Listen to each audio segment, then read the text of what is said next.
Saviez-vous que la maladie d'hystérie existait déjà en Égypte antique, qu'on pratiquait des pelvic massages sans consentement? En 2025, continuer à traiter une femme d'hystérique, c'est perpétuer un vieux mécanisme de contrôle patriarcal. Ce n'est plus une maladie, c'est une insulte politique. Regardez jusqu'à la fin pour comprendre d'où vient ce mot, l'histoire de la salpêtrière de Charcot, et pourquoi il est temps de tourner la page.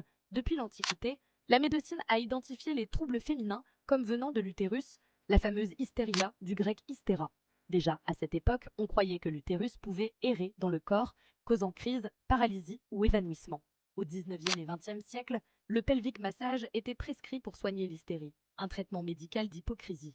On imposait à la femme une jouissance comme remède, sans sa parole, sans son consentement. Ce mythe médical fonctionnait comme une prison mentale. Qualifier une femme d'hystérique revenait à la délégitimer, la rendre folle, incapable de penser ou d'agir politiquement. C'est votre utérus qui cause ça. Vous avez besoin d'être calmé. Cette sentence résonne encore trop fort. Parfois, on enlevait l'utérus, suspecté de générer hystérie ou troubles nerveux.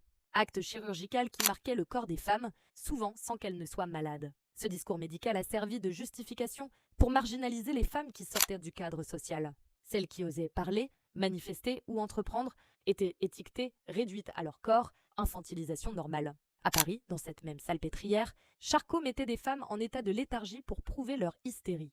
C'est là que naît un réflexe toujours présent.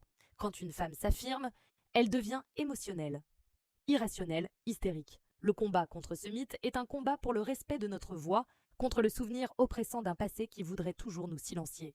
Démystifier l'hystérie, c'est décacheter le passé médical qui a muselé les femmes pendant des siècles. En 2025, on ne devrait plus jamais entendre « vous êtes hystérique ». Parce que cette étiquette est une arme politique, refusons-la, faisons entendre qu'un corps de femme est un esprit libre. L'hystérie, ce mot qui colle aux femmes comme une insulte, était autrefois une maladie inventée pour contrôler leur corps, leurs émotions, leur voix. Ce n'est pas de la médecine, c'est de la domination.